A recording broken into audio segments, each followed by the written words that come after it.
Hello student, आप सभी का semester 8 advance major paper 1 history ये हमारा पहला वीडियो है। इसके बाद एक वीडियो और आएगा जिससे आप सभी बच्चों का जितना भी सारा सवाल पेपर पूछा जाएगा वो कंप्लीट हो जाएगा। ठीक है, तो इस वीडियो को भी देखिए और आने वाला जो वीडियो रहेगा दूसरा वीडियो उसको देख लीजिएगा, तो एडवांस मेजर पेपर 1 पूरा कंप्लीट हो जाएगा। तो चलिए वीडियो को शुरू करते हैं। पसंद आए लाइक और शेयर कर देना। ठीक है आप लोग। यहाँ पहला सवाल है, इतिहास की अवधारणा को स्पष्ट करें। ये एक सवाल इकलौता 5 नंबर में भी आ सकता है। दूसरा, इतिहास का अर्थ, परिभाषा, विषय वस्तु, उसका क्षेत्र जो है इसके बारे में विस्तार से आपको चर्चा करने बोला गया है। ठीक है, तो चलिए बताते हैं। इतिहास जो है ये हमारे मानव जो समाज है इसके अतीत का एक क्रमबद्ध मतलब होता है कि सीरियल ऑर्डर में प्रामाणिक मतलब एविडेंस के रूप में, साथ ही साथ साइंटिफिक हमारे पास एक अध्ययन होता है या स्टडी होता है। इतिहास शब्द का जो अर्थ है बेसिकली जो हमारे पास रियल में बेसिकली हुआ है उस चीज से रिलेट करता है या फिर उस चीज को बोला जाता है। जो वास्तव में घटित हुआ चीज है वही इतिहास है। अंग्रेजी का जो बेसिकली अंग्रेजी में जो हिस्ट्री कहते हैं, ये जो बेसिकली वर्ड है ये ग्रीक भाषा में एक हिस्टोरिया नाम से वर्ड से बना है, जिसका अर्थ है ज्ञान प्राप्त करना या अनुसंधान करना। अनुसंधान मतलब बेसिकली खोज करना हमारे पास है। इतिहास केवल घटनाओं का वर्णन नहीं करता बल्कि उसके क्या कारण थे, प्रभाव क्या था और उसमें क्या किस प्रकार विकास हुआ इसके बारे में व्याख्या करता है। अलग अलग विद्वानों ने या विभिन्न विद्वानों ने इतिहास की देखिए अलग अलग परिभाषा दी है। जैसे हेरोडेटस को इतिहास का हम लोग जनक मानते हैं। एच कॉर के अनुसार जो है इतिहास जो है अतीत और वर्तमान के बीच में एक निरंतर चलने वाला जो संवाद है वो इतिहास है। वहीं रैंके का मत था कि इतिहासकार का जो कार्य है वो अतीत को क्या दिखाना वैसा ही प्रस्तुत करना है, जैसे वो वास्तविक में था वैसे बताना है। अब देखिए, इतिहास की विषय वस्तु में राजनीतिक हो, सामाजिक हो, आर्थिक हो, धार्मिक हो, सांस्कृतिक हो, साथ ही साथ जो बौद्धिक जीवन है इन सभी का अध्ययन शामिल होता है। ठीक है, और इसमें सिंपल बात है, जब इसमें भी इतना सारा चीज शामिल होगा तो युद्ध होगा, शासन होगा, सभ्यता आएगी, संस्कृति आएगा, हमारा विज्ञान आएगा, साहित्य आएगा, कला आएगा, और जितने भी देखिए हमारे यहाँ के महान विद्वान हुए उन सभी का योगदान जो ये सभी चीजों को हम लोग इतिहास के विषय में बेसिकली अध्ययन करते हैं। ठीक है, अगला पॉइंट बताया हुआ है, इतिहास का जो क्षेत्र है वो अत्यंत ही क्या है, व्यापक है, मतलब बहुत बड़ा है। यह केवल सिर्फ अगर आप बोलिएगा इतिहास को राजा और युद्धों तक रखना, ये सही बात नहीं है, क्योंकि इसमें हमारी जनता भी है, महिलाएं भी हैं, किसान वर्ग भी हमारा, श्रमिक वर्ग है, पर्यावरण है, विज्ञान का विकास है, ये सभी चीजों का इतिहास अध्ययन करता है। अगर हम बात करें वर्तमान समय में इतिहास का जो उपयोग है उसमें तो हम लोग सिर्फ शिक्षा के क्षेत्र में देखा जाए, प्रशासन प्रशासन कैसे चल सकता है, नीति निर्माण हो गया, समाज को अतीत से सीख लेकर मतलब हम अपने पास्ट से ही सीख लेकर कि भविष्य में हम लोग सही चीजों को रख सके उस प्रकार का ही मार्गदर्शन करने कार्य करता है। इसलिए इतिहास को हमारे जो मानव सभ्यता का दर्पण तथा समाज का मार्गदर्शक विषय माना जाता है। यानी इतिहास अगर आप पढ़ते हैं तो ये हमारे ह्यूमन जो सभ्यता है, कल्चर का, ठीक है, इसका दर्पण है, साथ ही साथ समाज का क्या एक मार्गदर्शक विषय माना जाता है। ठीक है, तो ये पहला सवाल हमारा कंप्लीट होता है। अगला सवाल है, इतिहास का जो पुरातत्व है यानी जो आर्कियोलॉजी है, भूगोल है, राजनीति है और जो हमारे पास अर्थशास्त्र है, इन सब के बीच में संबंध मतलब इतिहास का जो बेसिकली आर्कियोलॉजी डिपार्टमेंट है, भूगोल से, राजनीति से, इकोनॉमिक्स से, इन सब से कैसा संबंध है ये बताना है। ठीक है, तो इतिहास एक सामाजिक विज्ञान है, मतलब ये सोशल साइंस है जिसका अन्य विषयों से क्या है एक गहरा रिलेशन है। किसी भी ऐतिहासिक घटना को सही रूप से समझने के लिए इतिहासकार को अनेक विषयों का सहारा लेना पड़ता है। मतलब इतिहासकार जो है बहुत सारे सब्जेक्ट्स का क्या करते हैं, स्टडी करते हैं। इसीलिए इतिहास को अंतःतः विषय या कह सकते हैं इंटरडिसिप्लिनरी विषय भी कहा जाता है, क्योंकि हमें देखिए बहुत सारे यहाँ पर सब्जेक्ट्स का यूज करके बताना पड़ता है, इसलिए ये इंटरडिसिप्लिनरी सब्जेक्ट भी कहलाता है। जो पुरातत्व है यानी आर्कियोलॉजी, ये इतिहास का सबसे महत्वपूर्ण और सहायक विषय है। क्यों? हम लोग बेसिकली इसी चीज के थ्रू, पुरातत्व विभाग के थ्रू ही जिन कालों के जो हमारे पास लिखित अभिलेख मिले हैं उनके बारे में जो जानकारी है वो पुरातात्विक साक्ष्य, जैसे हो गया मान लीजिए कोई शिलालेख मिला, कोई सिक्का मिला, मूर्ति मिला, भवन मिला, इन सभी चीजों से ही हमें जानकारी प्राप्त होता है। ठीक है, अगर हम सिंधु जो घाटी हमारे पास सिंधु घाटी सभ्यता का इतिहास देखते हैं तो वो बेसिकली पुरातत्व के आधार पर ज्ञात हुआ कि इस प्रकार के लोग वहां रहते थे। ये हमने पुरातत्व के आधार पर ही बताया, आर्कियोलॉजी के हिसाब से ही बताया। जो भूगोल है इसका भी इतिहास से घनिष्ठ संबंध है, क्योंकि किसी भी देश की आपको मालूम है जलवायु होगी, नदी है, पर्वत है, मिट्टी है, प्राकृतिक संसाधन, ये उसके राजनीतिक, आर्थिक और साथ ही साथ उस क्षेत्र का सांस्कृतिक विकास को भी क्या करता है, प्रभावित करने कार्य करता है। इसी कारण कहा जाता है कि जो भूगोल है वो इतिहास का मंच है और इतिहास उस मंच पर घटित होने वाला क्या है, नाटक है हमारे पास। राजनीतिक विज्ञान से कहा जाए इसका जो संबंध है, इनमें आप शासन, राज्य कानून हो गया, प्रशासन का अध्ययन करते हैं। इतिहास हमें जो विभिन्न शासन व्यवस्था हो गया, राजवंश हो गया, युद्ध हो गया, संविधान हो गया, साथ ही साथ जो राजनीतिक संस्थान हो गए, इन सब के विकास की भी यहाँ पर जानकारी देता है। इसीलिए हम लोग राजनीतिक विज्ञान का भी आधार माना जाता है या आधार मिलता है। अर्थशास्त्र से इतिहास का जो जुड़ाव है, तो किसी समाज की आपको मालूम है आर्थिक व्यवस्था जिनमें कृषि है, उद्योग है, व्यापार हो गया, तो जो टैक्स सिस्टम हो गया, संसाधन हो गया, इन सभी चीज़ों का अध्ययन ऐतिहासिक जो हमारी घटनाएं उनको समझने के लिए हम लोग करते हैं। अनेक क्रांतिकारियों और युद्धों के पीछे जो आर्थिक कारण है वो यही रहे हैं हमारे पास है। इसलिए इस प्रकार कहा जाता है कि जो इतिहास है और जो अन्य सब्जेक्ट्स है वो एक दूसरे के पूरक है, मतलब कॉम्प्लीमेंट्री है। इनके समन्वय से ही क्या होता है, इतिहास का जो अधिक हमें प्रामाणिक मिलता है, व्यापक मिलता है, और वैज्ञानिक जो हम लोग अध्ययन कर पाते हैं वो संभव हो पाता है, और हमारे मानव समाज में जो विकास को सही रूप में ये समझा जा सकता है। तो ये था हमारा दूसरा क्वेश्चन जो आप सही बच्चों को पेपर में पूछा जाएगा। ठीक है, अगला सवाल आपके लिए कि इतिहास में कारणता मतलब कॉजेशन से आप क्या समझते हैं, और इतिहास लेखन में इसका जो महत्व है ये स्पष्ट करने बोला गया है। ठीक है, तो आइए इस क्वेश्चन को डील करते हैं, आपको समझाते हैं।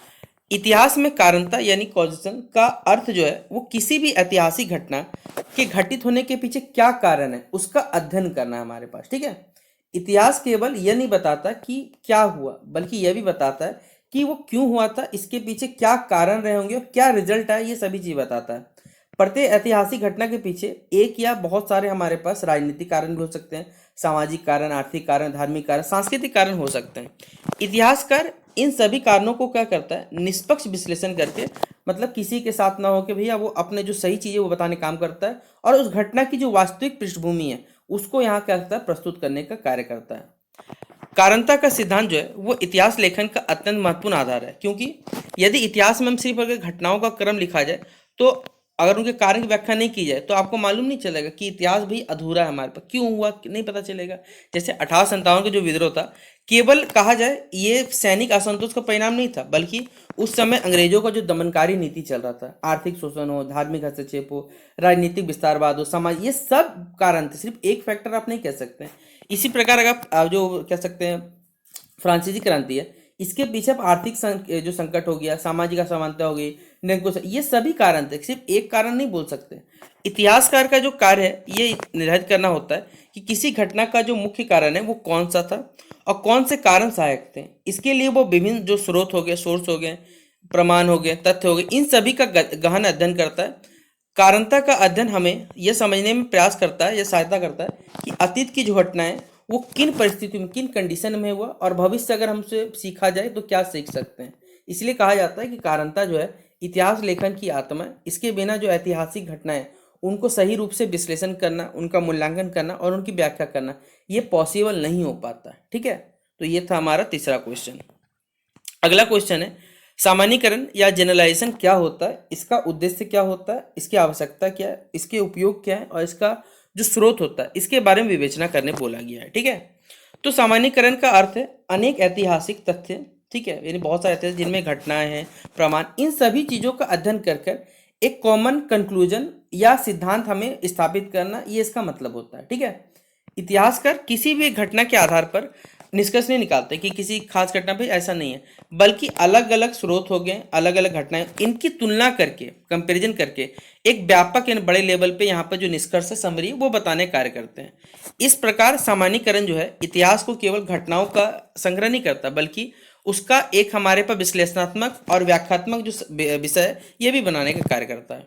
सामान्यीकरण का मुख्य उद्देश्य जो है वो ऐतिहासिक घटनाओं के बीच में समानता और जो भिन्नताएं उनको समझना है, तथा उनके आधार पर जो व्यापक निष्कर्ष है वो प्रस्तुत करना इसका कार्य होता है। इससे इतिहास का जो अध्ययन है वो हमें बहुत ही अधिक व्यवस्थित रूप देखने को मिलता है, वैज्ञानिक रूप देखने को मिलता है, और साथ ही साथ इसे तर्कसंगत भी बनाने कार्य करता है।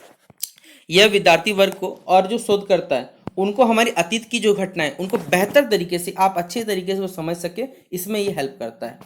इतिहास लेखन में जो सामान्यीकरण है, मतलब अगर आप इतिहास लेखन है इसमें जो जनरलाइजेशन है इसकी आवश्यकता क्यों होती है, क्योंकि आपको मालूम है बहुत सारे ऐसी ऐतिहासिक घटनाएं जिनको अलग अलग आप स्टडी नहीं कर सकते हैं।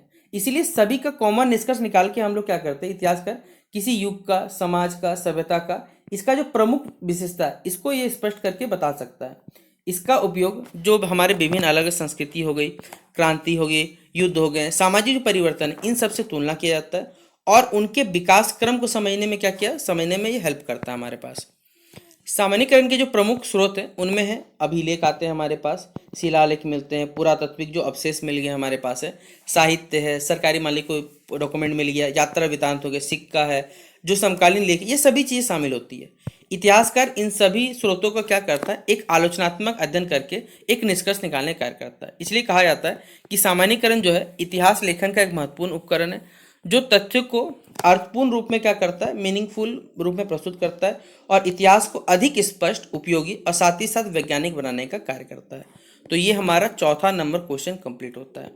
अगला क्वेश्चन हमारे पास है, लेकिन अगला क्वेश्चन स्टार्ट करने से पहले अगर आप सही बच्चे ने हमारे इस वीडियो को लाइक नहीं किया तो आप लोग वीडियो को लाइक करें, चैनल को शेयर करें और साथ ही इस वीडियो को शेयर करें अपने दोस्तों के साथ, ताकि आप सभी बच्चों के जो दोस्त हैं वो सारे के सारे सवाल पेपर बन के आ पाएँ। ठीक है, तो चलिए अगला सवाल क्या बताते हैं। इतिहासवाद यानी हिस्टोरिज्म क्या है और जो थॉमस सैमुअल कुन है इनके विचारों का आपको मूल्यांकन करने बोला गया है। ठीक है, तो चलिए इतिहासवाद हिस्टोरिज्म एक ऐतिहासिक विचारधारा है जिसके अनुसार जो प्रत्येक ऐतिहासिक घटना हो गई, संस्था है या उनके जो विचार है, उसको समय, परिस्थिति, साथ ही साथ सामाजिक जो आर्थिक परिवेश है, इसके संदर्भ में क्या है समझना हमारे पास जरूरी होता है। इतिहासवाद का मानना यह है कि जो समाज है वो निरंतर क्या है, परिवर्तनशील है और प्रत्येक परिवर्तन के पीछे आपको मालूम है कोई ना कोई ऐतिहासिक जो कारण है वो यहाँ पर कार्य करता है। इसलिए किसी भी घटना का अगर आपको सही मूल्यांकन करना है तो उसके ऐतिहासिक संदर्भ को पहले समझिए, वरना आप इसको जज नहीं कर सकते हैं। ठीक है, जो थॉमस सैमुअल कुन है उन्होंने ज्ञान और विज्ञान के विकास को समझने के लिए एक पैराडिगम की अवधारणा प्रस्तुत की और उनकी जो प्रसिद्ध पुस्तक है the structure of scientific revolution में उन्होंने बताया कि विज्ञान का विकास धीरे धीरे नहीं बल्कि समय समय पर होने वाली जो भी वैज्ञानिक क्रांति उनके माध्यम से हुआ। जब पुरानी मान्यताएं नई जो समस्याएं उनका समाधान नहीं कर पाती थी, तब एक नया पैराडाइम स्थापित होता था और जो पुरानी धारणाएं वो बदल जाती थी। कुन के अनुसार कहा जाए तो उनके विचारों का जो प्रभाव है वो इतिहास लेखन पर भी पड़ा। उनके विचार इतिहास केवल तथ्यों का संग्रह नहीं है बल्कि समय के साथ बदलता दृष्टिकोण हो गया, व्याख्या हो गया, इन सभी चीज़ों का अध्ययन करना हो गया। इतिहासकार अपने युग की परिस्थितियों से प्रभावित होकर अतीत का जो हमारा नया व्याख्या है, ये सभी चीज़ों का व्याख्या करने का कार्य करता है। यद्यपि बहुत सारे देखिए ऐसे विद्वान भी हुए जिन्होंने कुन के विचारों की आलोचना भी की है, क्योंकि वे बेसिकली जो कुन है वो वैज्ञानिक सत्य को अधिक सापेक्ष बनाते थे, रिलेटिव समझते थे। फिर भी इतिहास और विज्ञान की जो बदलती प्रकृति है उसको समझने में उनका जो योगदान है वो बहुत ही महत्वपूर्ण माना जाता है। इसलिए इतिहासवाद और जो कुन के विचार है वो हमारे मॉडर्न जो हिस्ट्री है उस लेखन में इसका विशेष स्थान यहाँ पर रखा जाता है। ठीक है, तो ये हमारा 5वां नंबर क्वेश्चन कंप्लीट होता है। अगला सवाल है, इतिहास एक विज्ञान है। ये क्वेश्चन मेरे हिसाब से मुझे लगता है ये पेपर में 5 नंबर में आ सकता है। ठीक है, क्योंकि ऐसा सवाल पेपर में आया हुआ भी है पहले भी, मैं आपको बता रहा हूँ। बोले भाई पहले तो हमारा सेमेस्टर 8 आज तक हुआ ही कभी, भाई सेमेस्टर 8 नहीं हुआ, लेकिन सिलेबस के हिसाब से देखा जाए तो ये एमडीसी में हो चुका है सवाल। ठीक है, एमडीसी पेपर अगर आपने पढ़ा होगा तो ये सवाल आपका आया हुआ होगा। ठीक है, तो इतिहास एक विज्ञान है, यह आधुनिक जो इतिहास लेखन है इसका एक महत्वपूर्ण विचार होता है। विज्ञान की तरह इतिहास भी तथ्य, प्रमाण और तर्क के आधार पर क्या करता है, अतीत का अध्ययन हमारे पास करता है। इतिहासकार किसी घटना का वर्णन कल्पना के आधार पर नहीं करते कि भाई ऐसा हो सकता है, बल्कि वहाँ जो अभिलेख मिले, शिलालेख मिले, सिक्के हैं, पुरातात्विक है, अवशेष है, साहित्य और जो भी मान ली विश्वसनीय स्रोत है, उन सभी चीज़ों के बेसिस पे किया जाता है। इसलिए इतिहास में अनुसंधान, विश्लेषण, साथ ही साथ निष्कर्ष निकालने की जो प्रक्रिया होती है वो वैज्ञानिक या साइंटिफिक मानी जाती है। ठीक है, अगला पॉइंट बताया हुआ है, इतिहास में वैज्ञानिक पद्धति का उपयोग करते हुए इतिहासकार पहले प्रमाणों का संग्रह करते हैं, फिर उनकी सत्यता की जांच करते हैं और उसके बाद निष्पक्ष रूप से जो भी कंक्लूजन होगा वो प्रस्तुत करते हैं। इस कारण इतिहास को एक वैज्ञानिक अध्ययन या साइंटिफिक स्टडी कहा जाता है। रैंकी ने भी इतिहासकारों को एक सिद्धांत दिया है कि इतिहास को जैसा वास्तव में हुआ था वैसा ही हमें प्रस्तुत भी करना चाहिए, किंतु इतिहास को आप पूर्ण विज्ञान तो नहीं मान सकते, क्योंकि प्राकृतिक विज्ञानों में प्रयोग को बार बार दोहराकर समान जो रिजल्ट प्राप्त किए जाते हैं, जबकि इतिहास की ऐसी बहुत सारी घटनाएं जो अद्वितीय है और उन्हें दोहराया नहीं जा सकता है। इस कारण इतिहासकार की जो विचारधारा है, दृष्टिकोण तथा उपलब्ध जो स्रोत है, इन सभी चीज़ों को इतिहास की व्याख्या को प्रभावित करते हैं। इसलिए इतिहास में हमारे पास जो पूर्ण वस्तुनिष्ठ है वो आप बोलिएगा प्राप्त करना ये दिक्कत है। तो अंत कह सकते हैं कि इतिहास में वैज्ञानिक पद्धति का व्यापक उपयोग होता है, परंतु ये प्राकृतिक जो विज्ञान है इसकी बेसिकली जो भांतिपूर्ण विज्ञान तो नहीं होता। यह विज्ञान और कला दोनों का क्या एक समन्वय कॉम्बिनेशन है, क्योंकि इसमें प्रमाणों का वैज्ञानिक विश्लेषण तो होता है, साथ ही साथ जो घटनाएं हैं उनकी प्रभावशाली व्याख्या, ये दोनों चीज इसके लिए आवश्यक होता है। ठीक है, तो ये 6 नंबर क्वेश्चन भी हमारा पूरा हुआ। अगला क्वेश्चन है सब वस्तुनिष्ठता या ऑब्जेक्टिविटी। इसका अर्थ स्पष्ट करते हुए इसके जो सिद्धांत है, संभावना है और इतिहासकार की भूमिका जो है इस पर प्रकाश डालें। तो वस्तुनिष्ठता का अर्थ है किसी भी ऐतिहासिक घटना का अध्ययन और वर्णन आप बिना किसी पक्षपात के, किसी व्यक्तिगत पक्षपात के, कोई पूर्वाग्रह या भावनात्मक प्रभाव के केवल जो सत्य फैक्ट्स हो गए या तथ्य हो गए उन प्रमाण के आधार पर आपको करना है। यानी कोई भी आप अपना व्यक्तिगत पक्षपात नहीं करिएगा। इन सभी चीज़ों के अगर फैक्ट वाइज जो डॉक्यूमेंट्स अवेलेबल है उस बेसिस पर आपको बताना है। इतिहासकार का उद्देश्य इतिहास को, जो हमारा अतीत है उसको निष्पक्ष एवं यथार्थ रूप में क्या करना, प्रस्तुत करना कार्य होता है। वस्तुनिष्ठ इतिहास लेखन में जो भी व्यक्तिगत आपके विचार है, राजनीतिक मत है और धार्मिक जो भावना है, इनको इसमें कोई स्थान नहीं है, बल्कि जो भी हमारे पास उपलब्ध स्रोत हैं उनकी सत्यता और उनकी प्रामाणिकता के आधार पर ये बनाया जाता है हमारे पास। तो वस्तुनिष्ठता के जो प्रमुख सिद्धांत हैं इनमें क्या है, तथ्यों का आपको निष्पक्ष संग्रह करना है, स्रोतों की आलोचनात्मक जांच करनी है, प्रमाणों का उचित विश्लेषण, सत्य के बिना निष्ठा तथा बिना पक्षपात के जो निष्कर्ष है ये प्रस्तुत करना होता है। इतिहासकार को किसी भी घटना के जो भी सभी पक्ष हैं उनका अध्ययन करना चाहिए और केवल जो देखिए विश्वसनीय स्रोत है उनके आधार पर ही अपना मत यहाँ पर देना चाहिए।